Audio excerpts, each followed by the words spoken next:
Well, hello there. Hi, everybody. It's me, Stephen Billings, and I'm here to do a kind of a pickups video for all. I've got a bunch of stuff from recent sales. We had the indicators kind of flash sale that happened a month and a half or so ago, and we also had a Warner Archive sale not that long ago, and then the recent spring Kino sale. So I got a ton of stuff. I believe I have about 10, it's almost 20 titles, I think, all together. And what I'm going to do is I'm going to kind of run through them, maybe talk about them all a little bit. I haven't seen everything here, but I would say I've seen a pretty good amount of these. So I can talk about whether I liked them or not. Of course, some of them I watched recently, but some of them I'd seen before, so I already knew I liked them. But so I'll just do a little bit of a run through. And I might have a couple of extra ones at the end that have nothing to do with these sales that I might just throw in there at the end if I have time. But so the first one I'm gonna start with the indicator sale stuff. There was a couple, I'm pretty up to date with the things that I've wanted to get from indicator. So I haven't needed to indulge too hard with indicator stuff. So, but there was a few that I really wanted to get. And starting with there was a couple Peter Sellers titles that I had been interested in checking out, and these were blind buys. Hoffman, which the thing about this film that really kind of turned me on to want to get it was that apparently Peter Sellers kind of wanted to get this movie destroyed. He wasn't proud of this project, and he really wanted this film not to come out in any way. And so that really makes me want to check this out. I really find Peter Sellers to be a very dynamic actor. Of course, he's really funny, but he's also done some really serious work. And that's where I can get into the other film. But of course, I've seen Being There with Hal Ashby, and I thought that's kind of the movie that, and of course, Dr. Strangelove that kind of really got me into Peter Sellers. So I can't wait to check this out to see really why he really didn't want this movie to come out. And of course, with Indicator, tons of special features, and sorry about the glare, but tons of special features. So there's going to be a lot of context to get into all that stuff. So Hoffman was my first one. And the other Peter Sellers film that I got was a film called The Blockhouse. And this film's set during World War II. It's actually set, it starts out it's D-Day. And you have a group of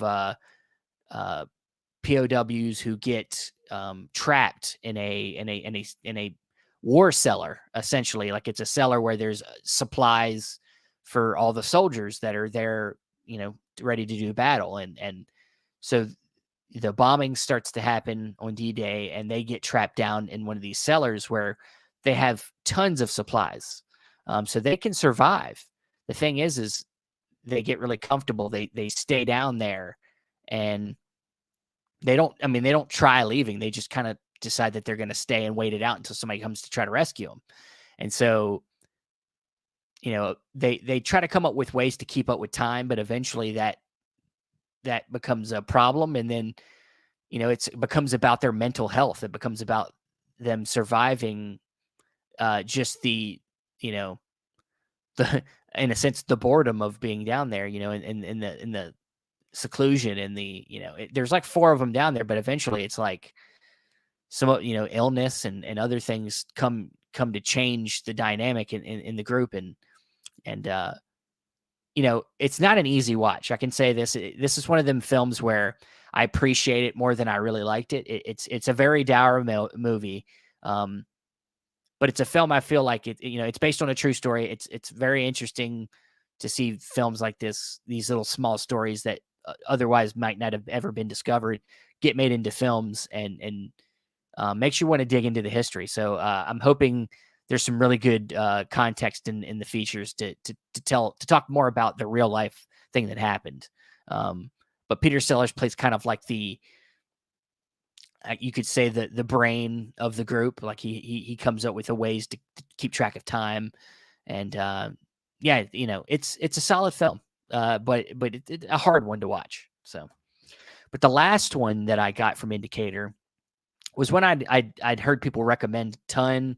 was one that kind of brushed over when it got announced, and I wish I'd have discovered it earlier, but I ended up really liking it, and it's called The Brute, um, and it's about this model who has a very abusive husband, and he just randomly is always trying to control her, and he has this very twisted sense of love. And it's really a movie that follows her just continuously being tormented by her husband, and also just kind of being taken advantage of by most men around her. Um, so it's a really brutal, The Brute, a very brutal movie about this woman who's just continues to get taken advantage. It's a really good movie. It's kind of a hidden little gem.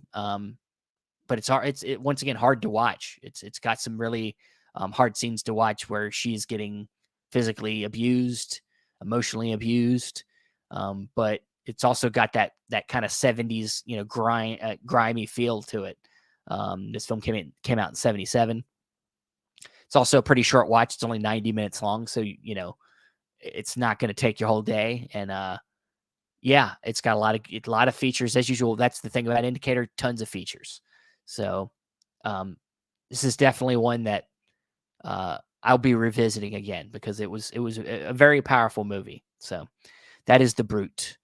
So that's the stuff I got from Indicator. Like I said, don't get too much from them during a sale because I kind of have most of what I've wanted from them already from pre-order. But now I'm going to go through the Warner Archive stuff I got. I haven't seen everything. Once again, I haven't seen everything here, but I'll go through them. First one I'll start with is almost dropped it. I'm going to start with the film, a comedy called Quick Change, starring Bill Murray, Gina Davis, Randy Quaid. And this is about a heist that doesn't go wrong, but their getaway goes wrong. The whole film is centered around a brilliant heist that happens, and then that Bill Murray and Gina Davis pull off with Randy Quaid, and they are trying to leave the city to get away with it, but they can't get out of the city. Like they keep trying to find ways to get out, and they can't. Their car breaks down, So it's this kind of like situational comedy that really works. I really loved it. I really loved the chemistry between Bill Murray and Gina Davis. Yeah, I haven't, to be honest, delved too hard into a lot of Bill Murray's stuff other than kind of his most popular things. And I love What About Bob? What About Bob is a movie I watched growing up so much, and I really need a Blu-ray of that. Where's the What About Bob Blu-ray? But stuff like, of course, Ghostbusters and Groundhog's Day and Scrooged is my favorite Christmas movie. But some of his earlier stuff I have not gotten into, and this is one that I really enjoyed. So yeah, Quick Change, definitely worth a pickup. The next one, if you've watched our recent for our return to the unwatched pile, I've seen this film, and that is Pump Up the Volume. I got that during the sale.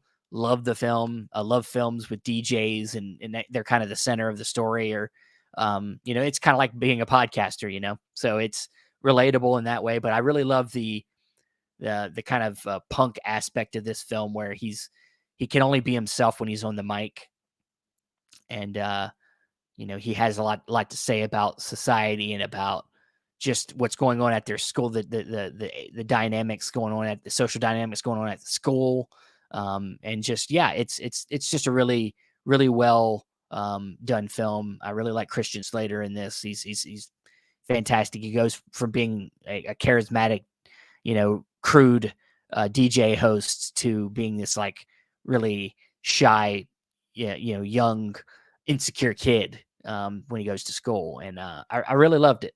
Pump Up the Volume. The next few, I have not seen any of these films, so I can't speak to them. I've been recommended this one a lot. Angels with Dirty Faces. It's a film that's got James Cagney, Pat O'Brien, and of course Humphrey Bogart plays a character in it as well. This is just one that I've been recommended a lot that I should grab, and so I got it. The next one is They Won't Believe Me. And this stars Robert Young. It's a film noir. It's an RKO film. Um, so I kind of, anytime I can add some film noir to my collection that I haven't seen, I kind of go for it. And a lot of the course, the RKO stuff is good stuff. And yeah, I mean, I don't, like I said, I don't have much to say. I haven't seen it, but can't wait to check it out. And the last one has a good duo here. And once again, another James Cagney film with also George Raft. And that's Each Dawn I Die. And I really like the story of this one. Framed for manslaughter after he breaks a story about a city corruption, reporter Frank Ross is sure he'll prove his innocence and walk out of prison a free man, but that's not how the system works at Rocky Point Penitentiary. So it's one of them films. Is almost like a Shawshank Redemption in a way, except for Andy Dufresne wasn't a reporter, but it's like one of them films where he's in prison, he's got to prove his innocence, and he's got to try to find a way. I don't know. It seems like a fun. I like prison films. I'll get more into prison films again later in this whole rundown, but yeah, I mean, can't wait to check it out. So that leads me now to my Kino pickups, and this is where I got the heaviest, because their sale deals are fantastic. So most of these were like $8 to $10, and then there's a couple that were a little more, but I spent around $100 on like 10 movies. That's pretty good. So starting with a film called The River. And this isn't the genre noir film, but it stars Mel Gibson and Sissy Spacek and Scott Glenn.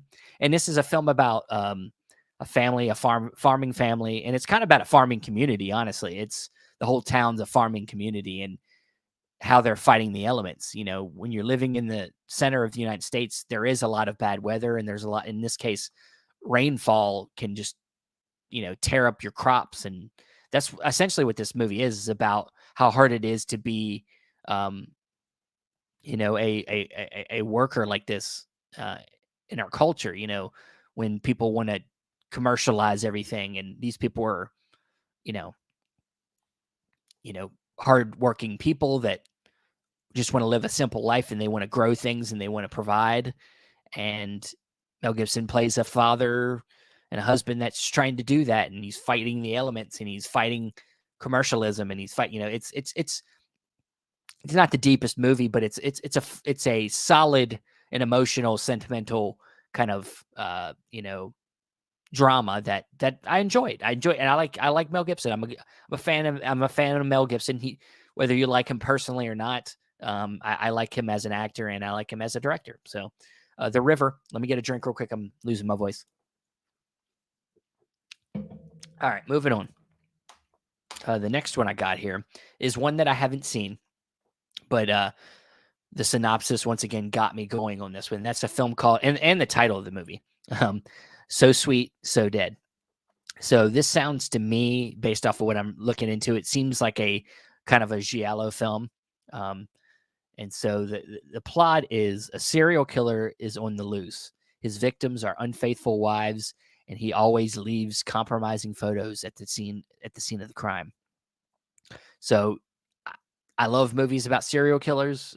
This seems to be actually an Italian film, so very much probably falls in that giallo genre. And yeah, I can't wait to see this movie, because it's got a little bit of everything that I like, and like I said, that title is fantastic.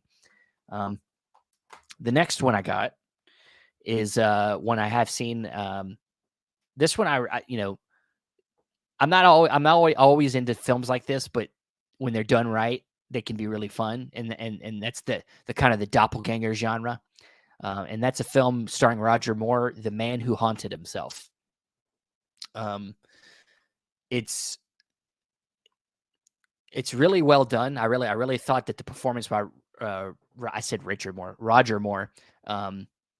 was really, really fun. And he's a guy, he gets in an accident at the beginning of the film, and from then on, he starts to realize that maybe he's doing things and he doesn't realize he's doing them.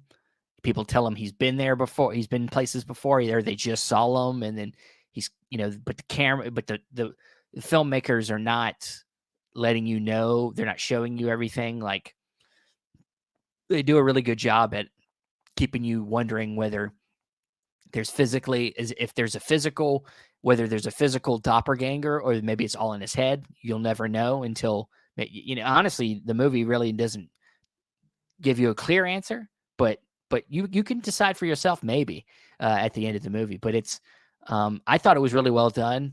I really like the performances, and when I definitely revisit again, and it's got an audio commentary with Roger Moore on here, which is cool.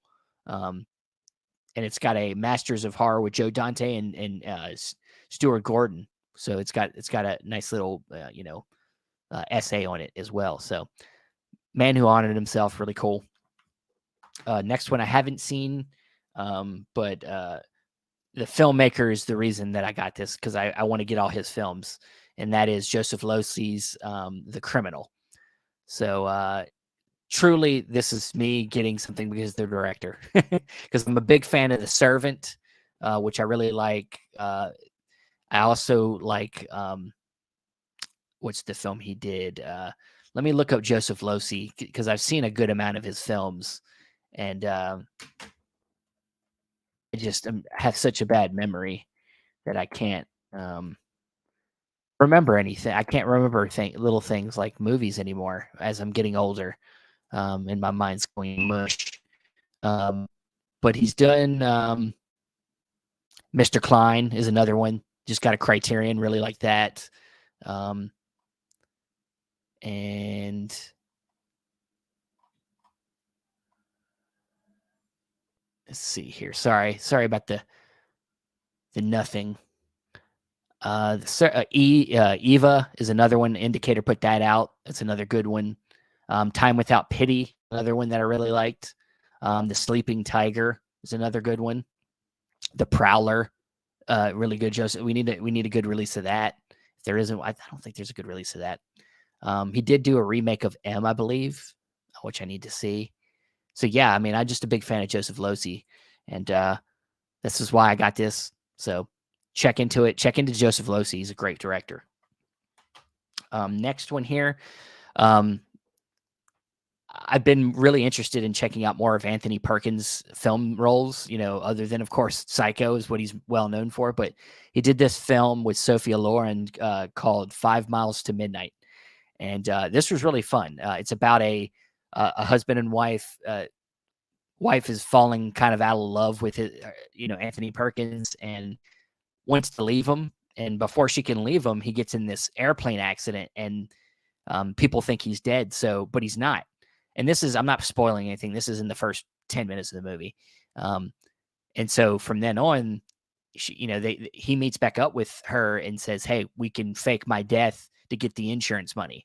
And so from there, it's about the struggle with that idea of doing this whole thing and trying to pull it off, and whether she really wants to or not. And then, of course, there's other romantic interests, people that are trying to, get with her because she's now a widower. And then the end of this film is so great. I love the ending of this film. Well worth the pick up. Another good Anthony Perkins film. Please, 5 Miles to Midnight.